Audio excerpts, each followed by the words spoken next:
Olá! Recebemos uma obra muito interessante da editora Vida Nova, um comentário exegético de 1 Coríntios, do Dr. Gordon Fee. Esta obra é muito interessante.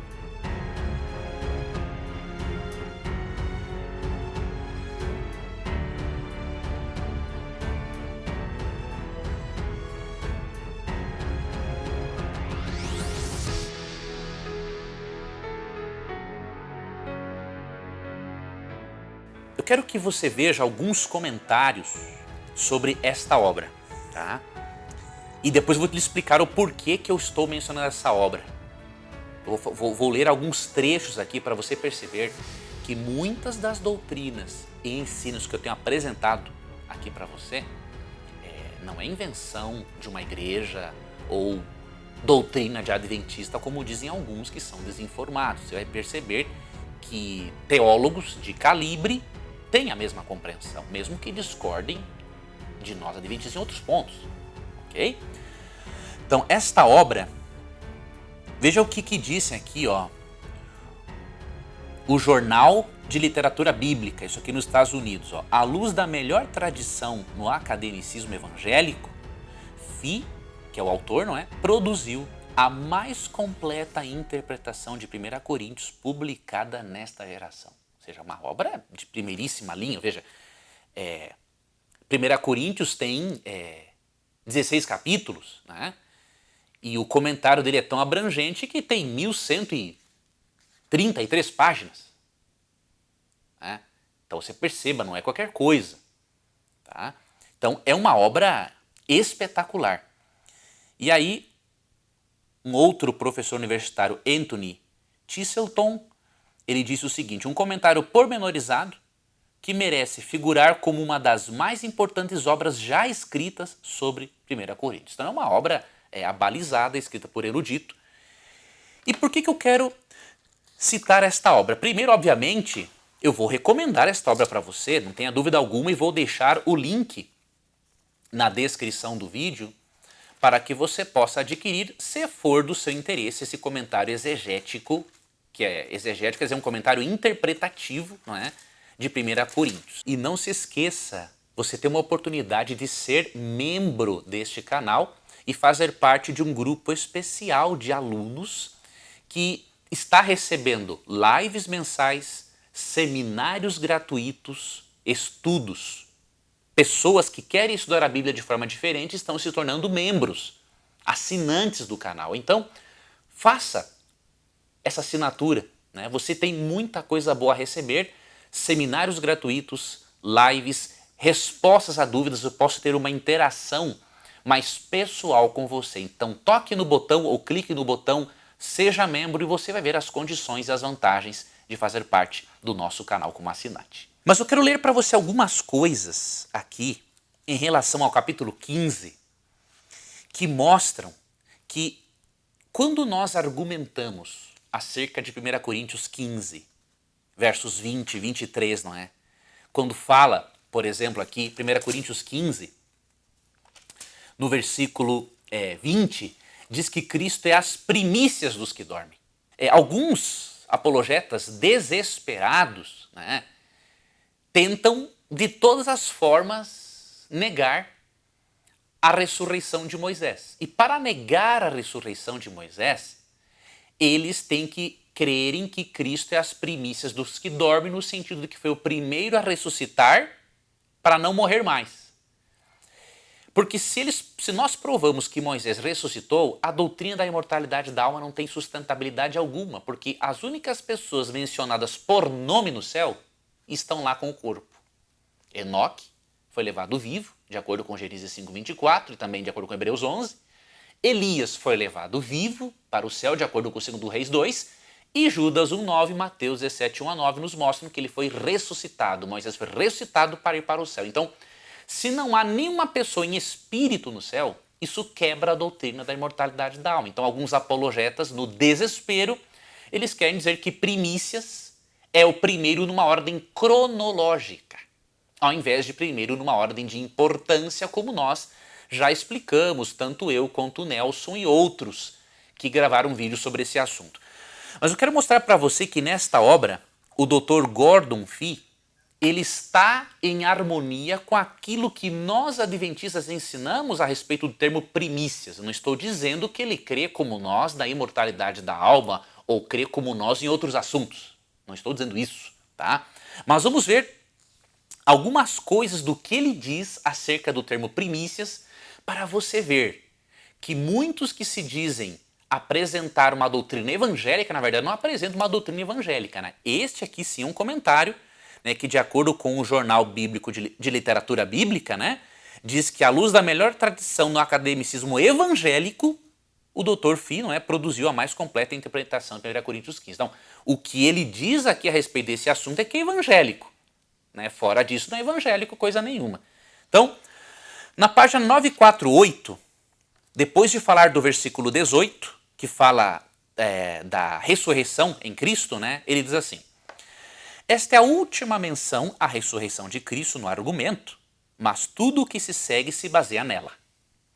A intenção presente de Paulo é demonstrar não somente que a ressurreição de Cristo se opõe logicamente à ideia deles de que não há ressurreição dos mortos, porque nos versos 12 a 19 eles estavam alegando que não havia ressurreição dos mortos, mas também que a ressurreição dele que o torna inevitável a ressurreição dos crentes que morreram. Você percebe o propósito? Não é dizer que Paulo é o primeiro, que Cristo é o primeiro a ressuscitar numa ordem cronológica.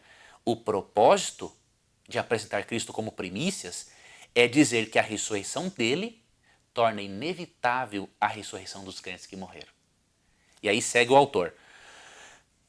Paulo demonstra isso, primeiramente chamando Cristo de as primícias dos que dormiram.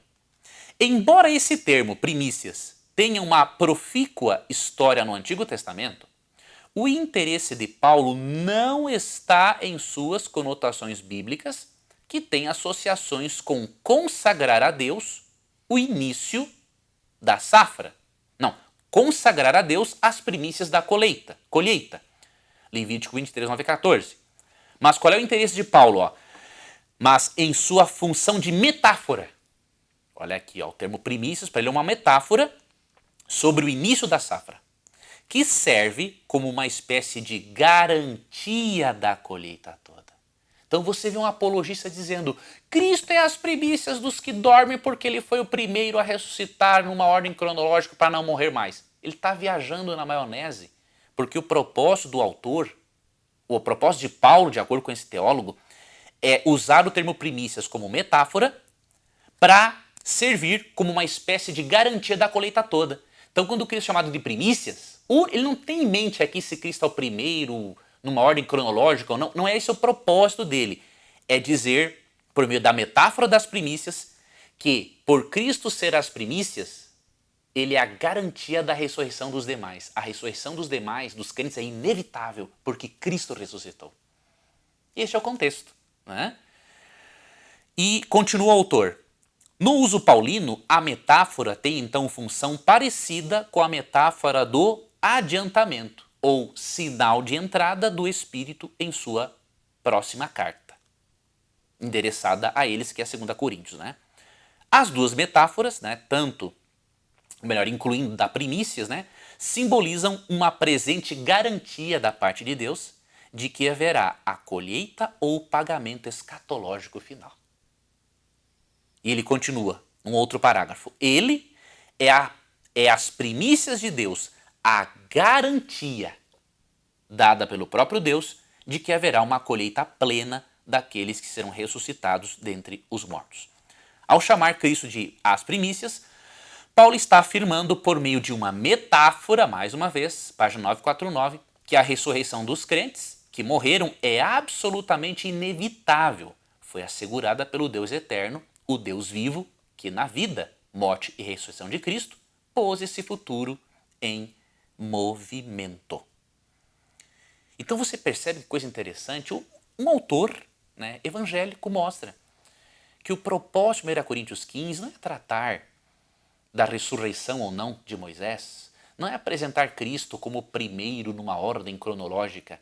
A palavra primícias, tirada do Antigo Testamento, é usada num sentido metafórico para dizer o seguinte: assim como a primeira parte da colheita no Antigo Testamento garantia o sucesso, o êxito do restante da colheita, a ressurreição de Cristo garante o êxito, o sucesso da ressurreição dos justos, da colheita final de justos. Então, este é o propósito. Tem uma nota de rodapé aqui interessante, nota de rodapé número 45, quando fala dos que dormiram em Cristo serem ressuscitados, o autor faz uma explicação também aqui muito interessante. Porque alguns chegam a alegar, né, que Paulo está usando aqui um termo grego para dizer que todos os seres humanos serão ressuscitados, de acordo com 1 Coríntios 15. O que o autor explica na nota de rodapé? Sobre esse verso, veja comentário do versículo 6. Aqui, em particular, a atenção recai sobre o uso constante que Paulo faz desse verbo, né, dos dormir, não é? Para se referir aos crentes que já morreram. Nem todos os que morreram, o termo grego aqui é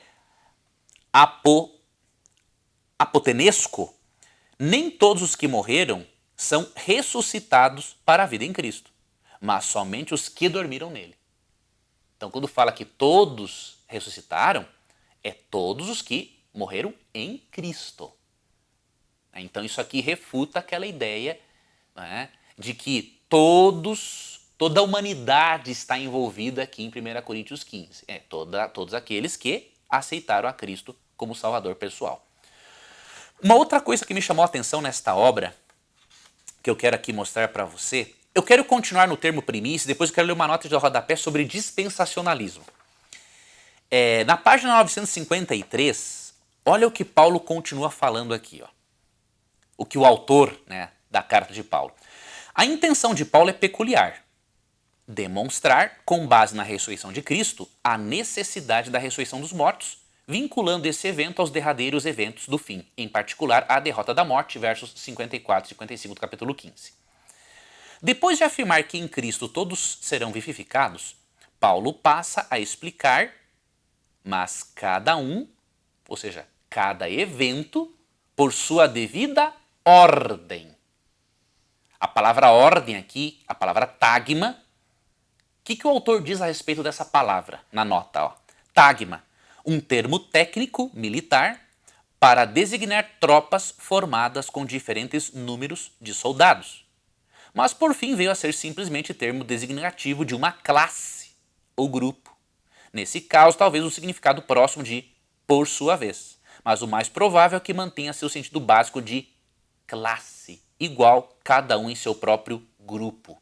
Quando fala cada um em sua própria ordem, Cristo às primícias, ordem não é uma palavra que fala no sentido cronológico, ou seja, Cristo tem que ser o primeiro a ressuscitar para não mais morrer, para depois garantir a ressurreição dos demais. Não, o próprio autor, aqui do comentário do Dr. Fee, assim como nós já explicamos, explica que a palavra ordem, do grego tagma, né, que aparece no verso 23, é um termo técnico militar, né, que tem o propósito de falar em diferentes classes ou grupos.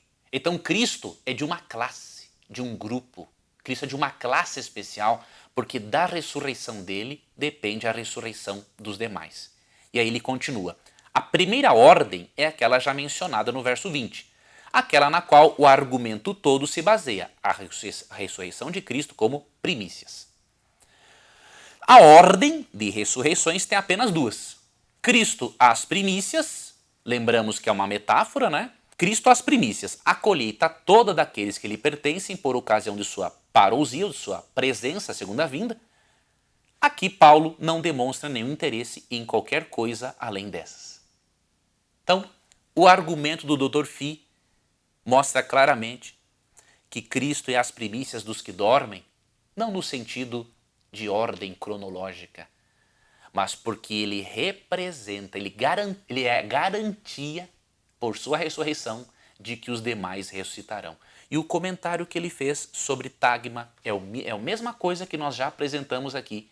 E, portanto, aquilo que nós adventistas apresentamos sobre 1 Coríntios 15, mesmo que o autor não concorde em todos os detalhes conosco, o que nós apresentamos está de acordo com a erudição evangélica. Agora, quem se aventura a ir além disso aqui, ele tem uma outra tradição que não é evangélica, pode ter certeza disso. E para finalizar esse vídeo, eu quero repartir com você uma nota de rodapé muito interessante sobre o dispensacionalismo. Aqui o apóstolo Paulo, em 1 Coríntios 15, 21 e 22, ele fala da segunda vinda de Cristo. Por exemplo, no verso 23, cada um, porém, por sua própria ordem. Cristo as primícias, depois os que são de Cristo na sua vinda. Comentando sobre a vinda de Cristo, olha o que o autor disse sobre o dispensacionalismo, que é a crença de que Cristo arrebata a igreja secretamente e só depois ele leva os justos. O dispensacionalismo ensina que Deus salva o ser humano de diferentes formas, em diferentes dispensações, diríamos assim. E uma das bases do dispensacionalismo é o arrebatamento secreto. Ao comentar 1 Coríntios 15, 21 e 22, até o 23, olha o que o autor diz. Contrariamente a um doutor, R.D. Culver, numa obra que argumenta a favor da escatologia dispensacionalista, olha o que ele diz aqui, cujo argumento reflete a escatologia dispensacionalista, um sistema criado no século XIX que nem Paulo teria conseguido entender. Ou seja, o Dr. Fish está dizendo o seguinte, que o dispensacionalismo defendido por R.D. Culver no seu trabalho acadêmico reflete uma escatologia que foi criada no século XIX. Então Paulo não tinha o dispensacionalismo em mente.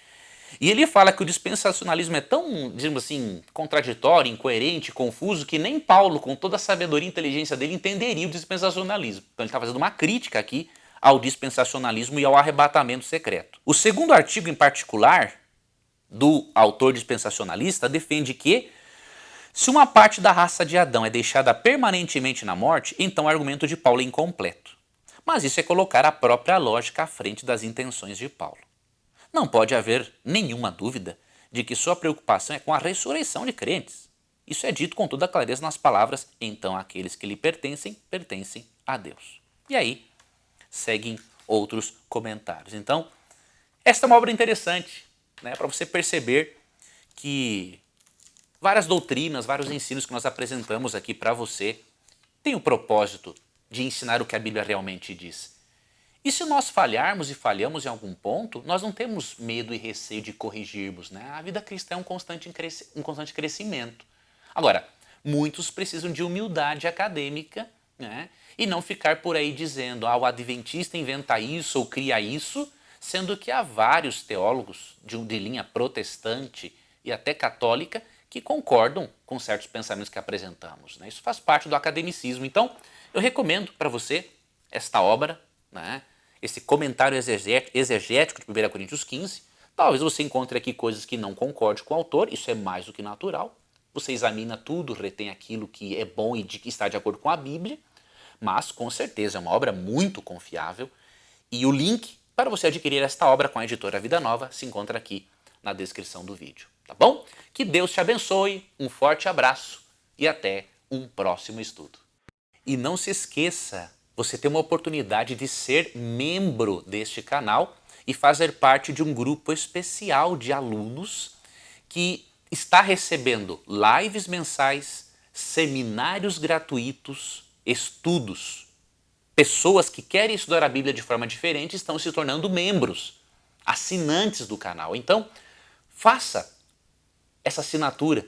Você tem muita coisa boa a receber, seminários gratuitos, lives, respostas a dúvidas, eu posso ter uma interação mais pessoal com você. Então toque no botão ou clique no botão Seja Membro e você vai ver as condições e as vantagens de fazer parte do nosso canal como assinante.